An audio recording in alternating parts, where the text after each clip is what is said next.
solar owners are not paying our fair share of the cost for rebuilding or keeping that grid live. We're not using it. So I hope that answered your question. Other political persons in House of Representatives are new. Go ahead. What, in order to get the same incentives to build new, to subsidize getting more units built on individuals' homes, how would we model that? Whose legislation is good? You'll have to forgive me. Okay. I do not know legislation. Do some But research. yes, hopefully there's members on our board that will be able to are far more versed in what goes on in the political arena than I. I've always tried to stay out of that light of the political guys. Yes. Well, let me just get a clarification here. Is the equipment now good enough to get solar or wind directly into your house, and it doesn't have to go through batteries? No longer, unless Michigan Public Service has their way and they take away those net metering laws. But I'm told that it's still in the works. It hasn't happened. So investment now would probably be a good idea, or sooner, within the next year. Yes, batteries are not required. I have a battery bank, but that's because I've chosen to have one in the event of total power failure. At this point in time, because that's another $5,000. A battery bank is about $5,000 attached to your home. That's a less amount. With net metering, we were able to get away from that storage capability and lessen that amount to the homeowner. I'm wondering about the technological steps forward. Part of the reason is that we live in a historic district where actually you cannot put any solar on, because it undoes the historical value of the site. But I have been reading about both solar shingles and solar window films as opportunities to address that. And I'm wondering if you know anything about either of those. Either of those are fine. I live in a historical home. I have not put equipment on my own home because I think it would deface the architectural value. Ground mount. I like ground mounts because, one, I'm not 40 feet in the air on a roof. Two, I'm not punching holes in your roof to mount this equipment on the roof, although that can be done. There are many advantages to, we're doing pole mounted now, which is a single pole that has the stuff mounted on it, and you can turn and rotate, and you can mow around it. And, there are the window film is becoming very popular now. Started in Europe and Asia. That technology is starting to find its way over to this area. Solar thermal film, I have blinds that actually reverse. In the summertime, they are silver on the outside, and on the wintertime, they're black. So in the summertime, silver out, deflects the sun. So black pulls in. I have recorded 110-degree temperature coming off of blinds that I have on the southern walls. So there's lots of equipment available. It's just educating each other where to find, because not everybody can do wind or not everybody can do solar, but there are many But other you go options. out and do like a energy audit. When I go to a residential home, that's the first thing I will do, and I've learned that from experience. People want wind and people want solar. I will go in and look for energy loss in the building. And I'm certified in Michigan as a home energy auditor. And so we go out and check and make sure weatherization, caulking, puttying, pipe wrapping, insulating, everything is done to the building before, because if we can lessen the amount of energy that you're currently using, when developing a system, the cost will be significantly less. So, and I will tell you, ladies and gentlemen, I don't teach you anything today, insulate, insulate, insulate. 65% of American homes are not properly prepared for energy conservation, and the building departments don't give a rip. So all of that stuff that we can do to our own homes with the stuff we can buy from Home Depot, Lowe's, and other areas. So again, as Carol asked, home energy audit. We can do some of this stuff for as little as $500 to $1,000. You could easily remove $100 from your utility cost, winter, spring, summer, and fall, so that $1,000 will have a return on investment in the first year. Yes. Have you, No. have you spoken to the public education people, or the schools that we have flat roofs primarily? We have still in, places for solar installation. I would love to be the guy who coordinated a team as a general contractor to get up on the schools and the roofs and the churches and all the educational facilities. Those are bigger fish to fry than, and I'm hoping that maybe some of you can help out. There was equipment. on some of the roofs of our schools. But Reagan got it off, we yanked it all up, threw it in the dumpster. Don't ask me why that ever happened, but I truly believe if we are paying taxes to a school, then when we're controlling of their utility costs, whether they're heating their pool or lighting the lights or providing the cafeteria, those are costs are ours. If we are to allow these schools to put this equipment up, which the technology's changed a lot in the last 25 years, so I wish I could, but that's just, I'm a small guy. You go to bid on a school and I'm in a line of 30 contractors, and you know who gets the job? The brother-in-law of the guy who knows the guy who knows the guy.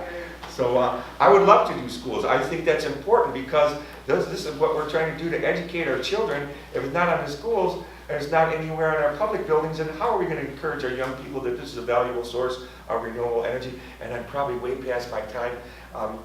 Young lady. I'm just wondering if in your Solar Day activities, you talk to anyone from the office of Governor Whitmer, because she's in a terrific position to influence the Public Service Commission. Okay. And place some of the dodos that are on there. Okay. And if we can get the governor's office with us, we can do a lot of good things.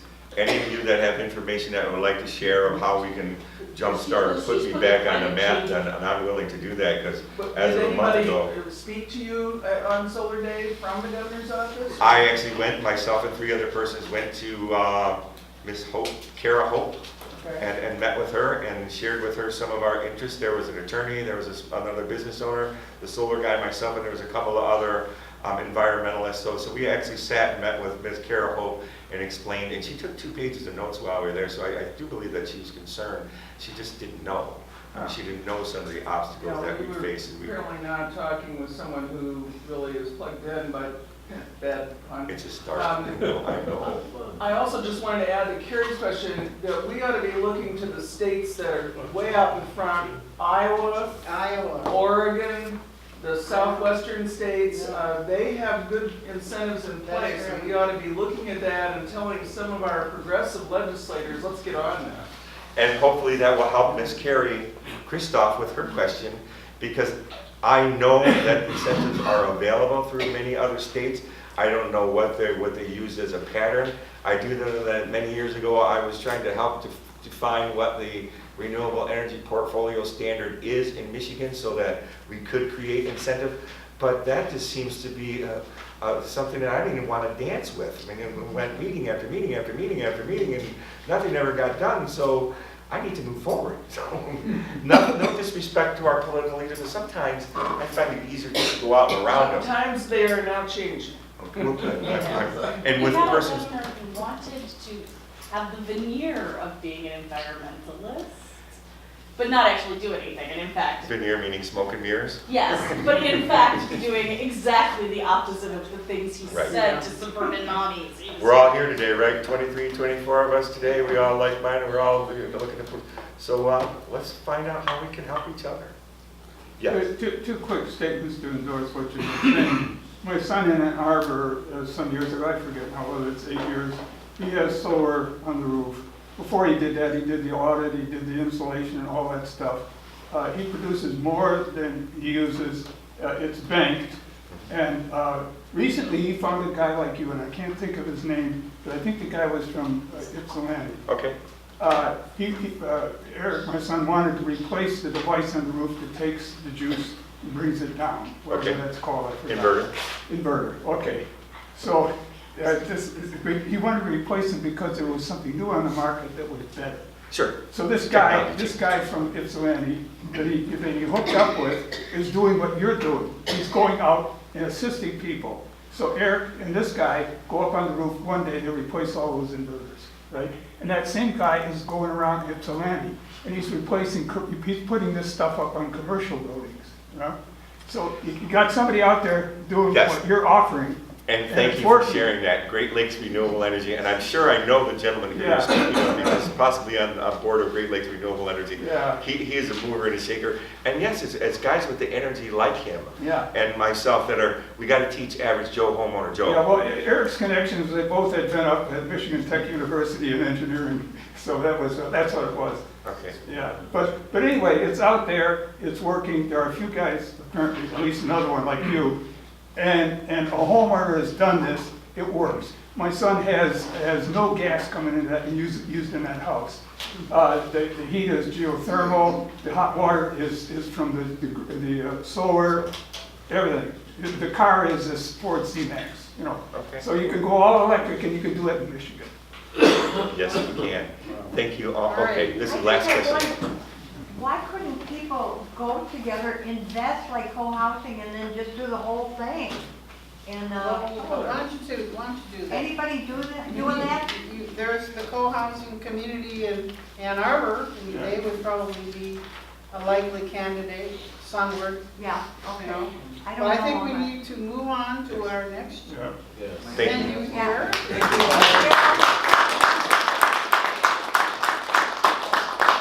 Okay, well, we thought poised at this moment, we would offer you a little comic relief.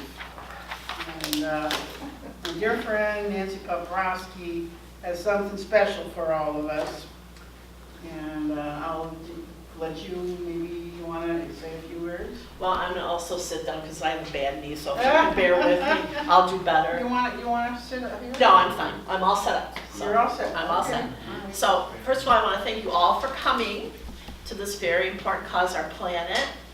And after my singing, I hope you all still want to stay on it. So with that being said, now for Saturday Night Meltdown. Well, you can tell by design for me too might leak. Will it soon melt down? Gonna make us freak. Alarm sound and people harmed. We've been screwed around since Fermi was born. Now it's not all right. It's not okay. DTE looks the other way, and we don't want to understand DTE's corporate crimes to man. Whether you're a brother or whether you're a mother, you'll be needing KI to be staying alive. See Fermi leaking and everybody freaking, people needing KI to be staying alive. Needing KI to be staying alive. Needing KI.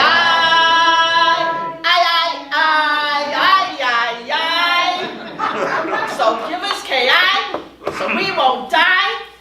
There's no reason why we ain't getting KI, especially at 71 cents a pill and a shelf life of 7 years. I'm Nancy Poprowski, a member of ATHF3, and I approve of this message. Hope you will support it too.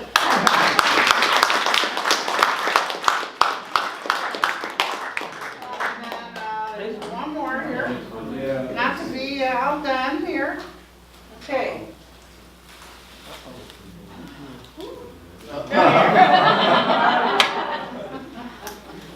All right, and now, what's happening at 1600 Pennsylvania Avenue?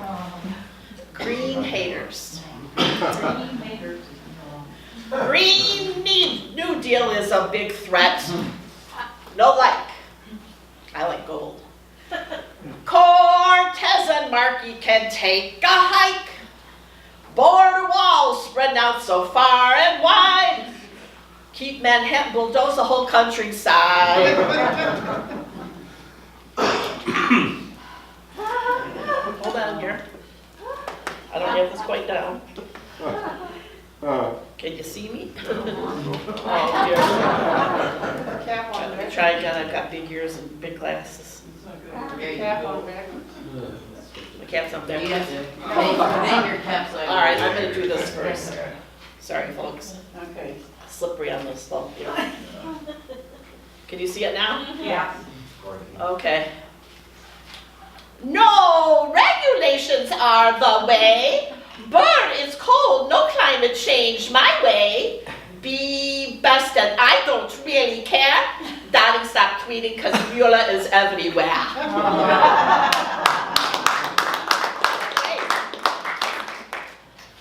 Dot, dot, dot, dot, dot. The whores.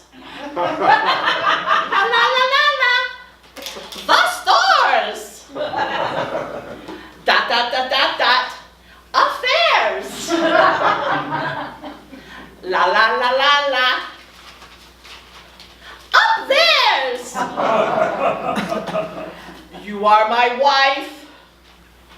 Someone get me a knife. Green Deal is in our hair. All right. Believe me, I'm the greenest man in the whole history of the world, and no one greener, not even Kermit the Frog, is greener than me. See how green I am? Well, because we ran out of paper towels when I was in Puerto Rico, you know, I saved Puerto Rico with all those paper towels. And I have so many trillions of fans. And speaking of that, fans, I'm going to solve climate change right now with fans, because that'll do it, right? Have some fans. This is the answer. This is all we need are fans.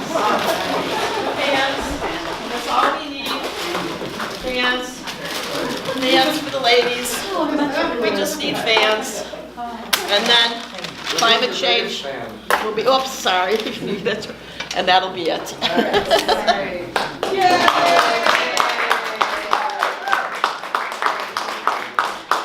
But one serious note that I have to mention, this Green New Deal, which what I was talking about really, it needs pressure from us. Yes. There's something lacking, and that's the total saying that nuclear power is never a clean solution. Right. It's not written in green. So please contact Cortez and Marjorie, your Congress people, and tell them no nukes for the Green New Deal. Not at all. There's no compromise. Thank you very much. Thank you.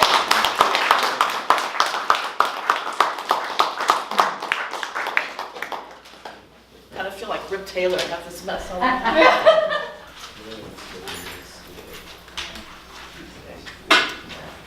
Okay, thank you, Nancy. Thank you all. It is my great pleasure to introduce our keynote speaker. Kurt Guyette and I go back quite a number of years. Some of you may know that over a period of 20 years, I was a stringer at Detroit Metro Times, primarily writing about nuclear power and nuclear weapons related issues. During the latter part of my many years of doing stringer work for Metro Times on those issues, along came Kurt Guyette, who became the news editor at Metro Times, and I think you were news editor for 15 years, something like that. 15 years. And so Kurt edited a number of stories that I wrote, and was very, very helpful and instrumental in making them what they were.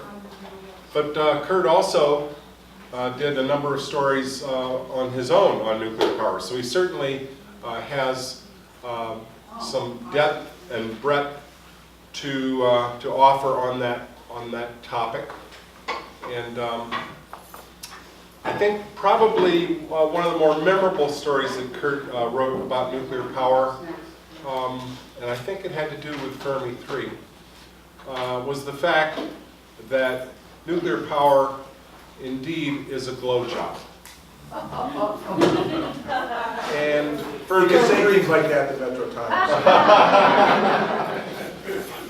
And so I think we need to realize that even though DTE Energy got the construction and operating license for Fermi 3,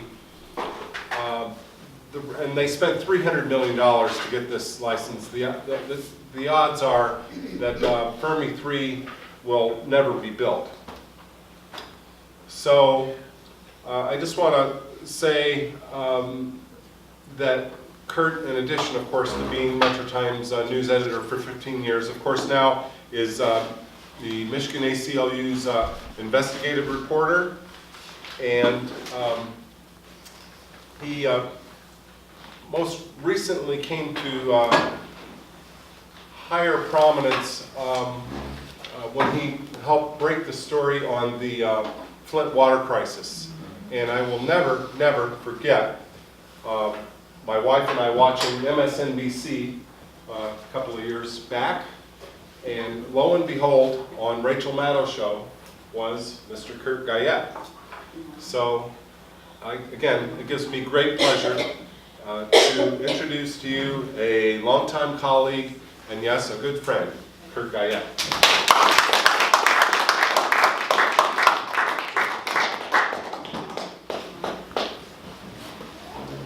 Well, thanks for inviting me, and thanks everybody for brave